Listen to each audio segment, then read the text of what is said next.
Gabriel, você falou para mim, né, antes sobre a questão das URLs, né? Você está dizendo, Limar, a hierarquia das URLs e tal. Um ponto importante, gente, que a gente pensa aqui é o seguinte, ó. Aqui, ó, primeiro ponto, tá? Outra explosão de cabeça aqui, né? As URIs são identificadores, é só isso, tá? Então, sempre lembrando, a gente começou hoje falando que o RI é um conjunto mais amplo do que o URL, né? Mas é importante dizer que quando o Roy Fielding pensa em URL, ele entende que a URL é só uma forma de você identificar um recurso. E é só isso, tá? Em essência, uma URI é só uma forma de você identificar um recurso. Então, sendo muito claro, tá? Se você pegar, por exemplo, pega essa URI aqui, por exemplo, tá? http /mydomain, exime.co, /hd services, /format, interrogação, drive format, desculpa, /format para formatar, interrogação drive C, certo? Olhando isso aqui, parece que eu estou dizendo, né, que eu estou expressando ação, né, que eu quero formatar. Eu estou com um serviço de hardware, né, tipo, vamos assumir que é o sistema da Blue Data lá, tá, Márcio? E que eu tenho um HD que eu comprei que eu estou mandando formatar esse HD. Tá? Teoricamente é isso, certo? Então, cada pergunta. Gabriel, fazer pergunta direto para você, tá? Essa URL é ou não é? E aí eu tô com uma sacanagem, porque eu tô dizendo a resposta em cima. Ela é ou não é RESTful? Gabriel Corros. Olha, olhando agora... Aí que entra agora com essa perspectiva nova, eu diria o seguinte, eu interpretando ela puramente, diria que sim.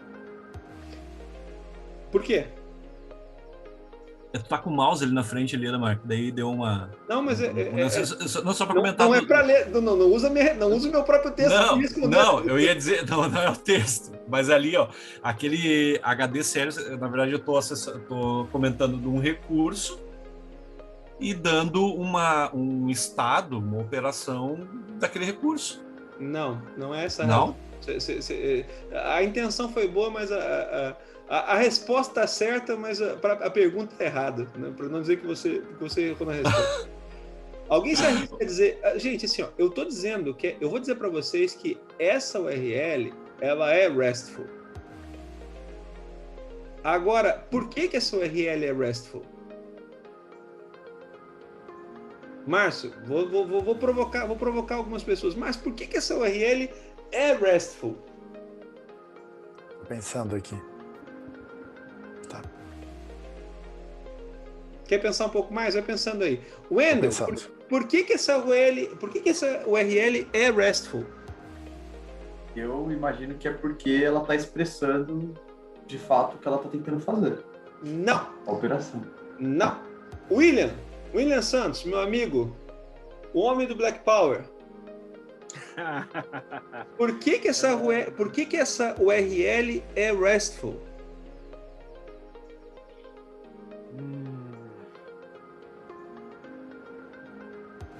Essa vai ser uma das transformações que eu quero provocar nesse time hoje.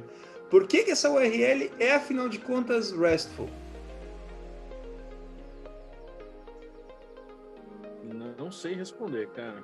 Eu acho que é porque ela tem uma navegação entre os recursos, inclusive com a possibilidade de trocar o estado de um dos recursos. Tá bom, deixa eu fazer outra pergunta para você então, tá? Por que o Bruno tinha levantado a mão. Bruno, não desisti de você não, querido. Vai lá, diz para mim, por que essa URL é RESTful, se for o que você quer responder?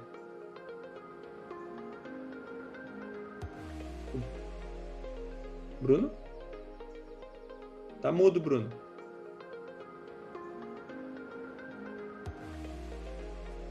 Tá, o Bruno vai responder daqui a pouco. Vamos lá. Antônio, querido, por que essa URL é RESTful?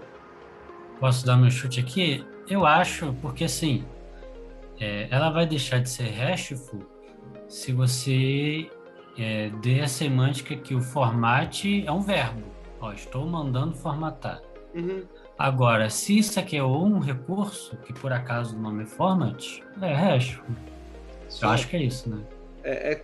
Tá quase. O ponto... Oi? Não é porque qualquer URL é RESTful, não? Exatamente. Toda URL é RESTful. E sabe por que toda URL é RESTful? Porque, a princípio, qual é a proposta da URL? A proposta da URL é pura e simplesmente apontar para um recurso. Essa é a única razão de ser de uma URL, entende? Ou de uma URI, se você for pegar. Toda URI, ela tem como separação de concerns, ela tem a responsabilidade apenas de estar associada a um único recurso. Se ela fizer isso, ela é, por definição, RESTful. Então, toda URI é RESTful. O problema todo, sabe o que é? A gente convencionou atribuir para a URI uma semântica. A URI não tem semântica. Tipo, pela perspectiva de REST, o URI não tem semântica. A função da URI é mapear um e apenas um recurso. É isso que é a atribuição da URI. O problema todo é que a gente costuma, de uma forma geral, tentar substituir hipermídia por semântica na URI. Entende? E o que o Royfield briga com Deus e o mundo, quando ele vai tentar explicar REST, é exatamente isso. Caras, você não tem que atribuir semântica para a URL. Você tem que, na verdade, usar hipermídia para atribuir semântica. Então, agora, vamos lá. Eu não estou dizendo para você botar ABCD como sendo a tua URL. Eu não estou propondo que você faça isso, entende? O que eu estou propondo é que você pense o seguinte, ó. Mais importante do que você escolher uma boa URL é você deixar clara a navegação entre recursos para que essa URL passe a ter um significado. Por exemplo, se eu tiver um customer, né? E assim, ó, o endereço do meu customer é tipo http meu serviço /AAA. Cheguei no recurso do cliente. O que eu preciso saber? Eu preciso saber que, por exemplo, eu cheguei no recurso do cliente. Para eu poder chegar nos pedidos, o jeito que o Royfield diz eu tenho que olhar na lista de hipermídia onde é que está a referência para os pedidos desse cliente. E se por acaso a URL que estiver apontada lá for myservice/bbb,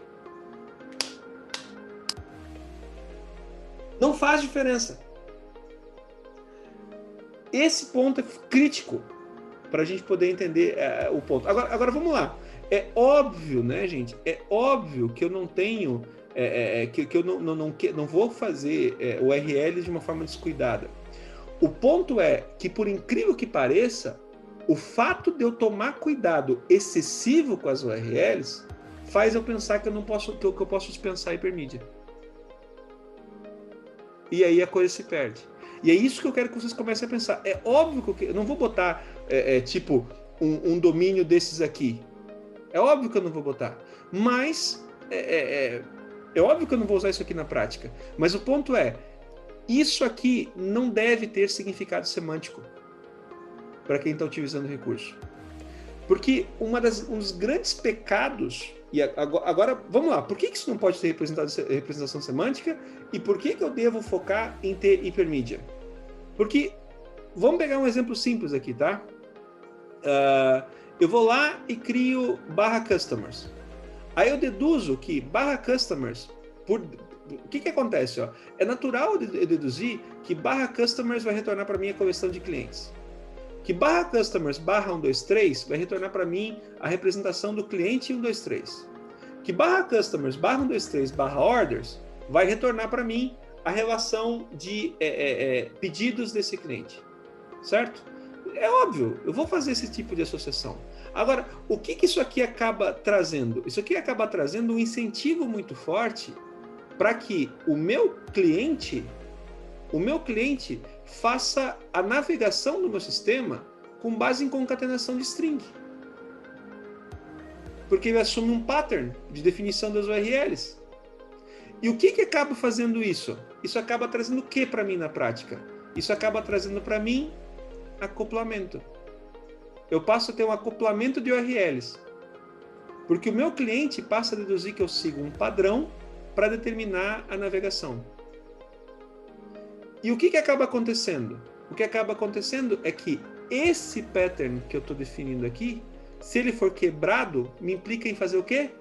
Uma nova versão da minha API. Eu tenho que passar a versionar a minha API de um jeito... Eu tenho que começar a versionar a API porque eu quebrei a sequência ou a representação padrão de links que o meu cliente tinha pedido. Então, por que eu uso hiperlink, hipermídia, e não utilizo a construção de URLs? Porque eu quero combater o acoplamento. Eu reduzo o acoplamento da interface, porque as operações passam a estar disponíveis a partir da hipermídia. E é só isso. Diga, Fernando Paiva. Lemar, seguinte, olha só. Na hora que você fez a pergunta em cima daquela URI, você colocou, cara, essa URL aqui, ela é RESTful ou não? Pensando ela como uma URL, ou seja, alguma coisa que eu estou mandando para um servidor web para me retornar uma página, ela é claramente, de fato, RESTful, porque eu estou mandando a solicitação para um recurso e vai me retornar uma página, certo? Certo. Aí, o que rola? Se eu chamar isso de URI, e, na verdade, isso não tem nada a ver com um servidor web ou coisa assim. E aí, por exemplo, vamos pegar o exemplo dessa própria URI aqui mesmo. Vamos supor que eu estou criando um sistema para interfacear via HTTP alguns comandos do meu shell. E aí, um deles é formate C2 pontos. Tá. Na hora que eu olho já para essa aplicação, ela não é resource-based. E aí, ela não se... Claro que é. Por quê? Porque vamos pensar o seguinte, ó. O seu HD é um recurso. Não, mas eu não quero. Mas não é essa abstração. Olha só. Pensa o seguinte. Eu tô no meu shell mesmo, na máquina. Na máquina. Isso. Concorda que eu tô mandando comandos. Tô totalmente focado em operações.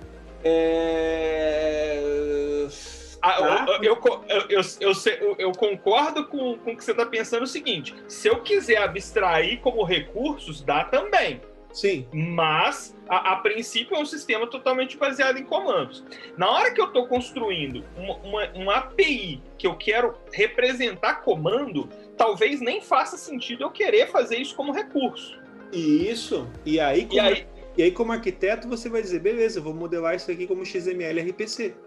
Exatamente. E uma API como RPC. Sim, sem dúvida. Você está certo. Exatamente. Você está certo. Só concluir o raciocínio. Porque uma coisa é o seguinte, né?